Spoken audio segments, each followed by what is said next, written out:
आर्यन और दिशा की बात हो रही होती है और उनकी सारी बातें अभीरा सुन लेती है। दरअसल अब आर्यन को इस बात का पता चल चुका है कि दिशा ने पूरा झूठ बोला था। हनुमान भैया की कोई भी गलती नहीं थी। अब दिशा घबराई हुई है और आर्यन की आंखों में आंखें डालकर बात नहीं कर पा रही क्योंकि उसने झूठ बोला है। आर्यन लंबे समय से दिशा को जानता है, इसीलिए वह समझ जाता है कि जब भी दिशा झूठ बोलती है तो उसका व्यवहार ऐसा ही हो जाता है।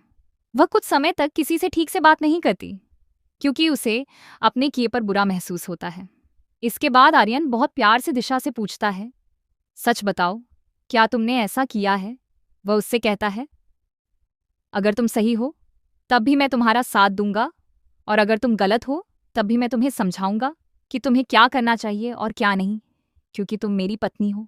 ऐसा मत सोचो कि मैं तुमसे नाराज हो जाऊंगा, गुस्सा हो जाऊंगा या तुम्हारा साथ छोड़ दूंगा। यह सुनकर दिशा कुछ देर तक चुप रहती है।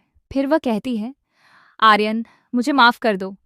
जब मैं इस घर में शादी करके आई थी और मैंने इस घर की दहलीज पर पहला कदम रखा था, तभी मैंने ठान लिया था कि मैं इस परिवार के हर सदस्य को खुश रखूंगी।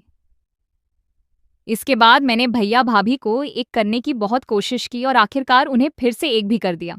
उसके बाद मैंने तान्या और कृष को भी मिलाने की कोशिश की, लेकिन उनका रिश्ता इतना टूट चुका है कि उसे संभालना बहुत मुश्किल हो गया है। फिर भी मैंने हर किसी को खुश करने की पूरी कोशिश की, लेकिन आज मुझे समझ नहीं आता कि अगर रश्प से कोई गलती हो भी गई है तो सब लोग उसे माफ क्यों नहीं कर देते। भैया बहुत गुस्से में थे, न जाने वे रश्प के साथ क्या कर बैठे। इस पर आर्यन कहता है, भैया का गुस्सा भी जायज है, तुम्हें इस बात को समझना होगा।